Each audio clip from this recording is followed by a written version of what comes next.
track it. I can see the progress, but I got a little weary in doing well. I got a little tired. I got a little anxious.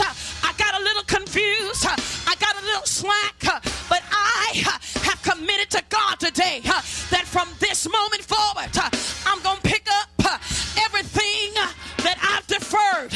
I'm going to pick up every responsibility that he's put in my hands to do. I am going to pick up my prayer life and start today. Soon as service is over, I might not have much to say to you because I have got to pick up the slack. I have got to get my momentum back. Look at your neighbor and say, neighbor, pick up the slack. Tell your neighbor, don't slack off here. Because some of you, what you don't realize, that if you slack off here, you're not just messing up a few weeks, but you're messing up a life. You're messing up a lifetime of shame. You're opening the door to the enemy for the potential for him to wreak havoc in your life. I want you to know today that I'm your coach and I'm cheering you on. You can hang on in there. You can make it. Help is on the way. Don't you give up. Don't you get tired. Don't you give in.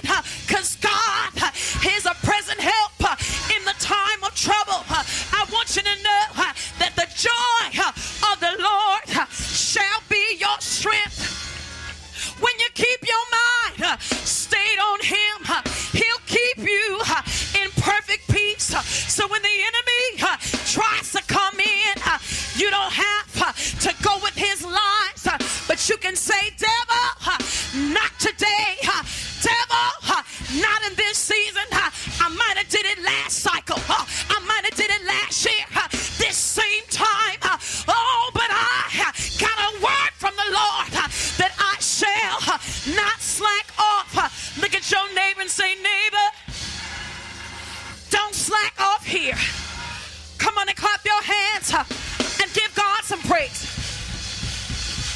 Some of you say, Lady Davis, I don't even have no momentum.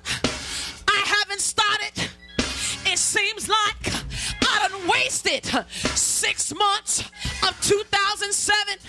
How do I jumpstart my momentum in God? How do I jumpstart a series of events of success? Well, I want you to know that I had to jumpstart my own self this week. I got in my word as never before. I said, God, before I give a word to your people, I need you to speak to me. Before I give another sermon, before I give another message, before I give another encouraging word, I need you to speak to me. And so in my meditation time, the Lord turned to Psalm 94 and 17 and 18.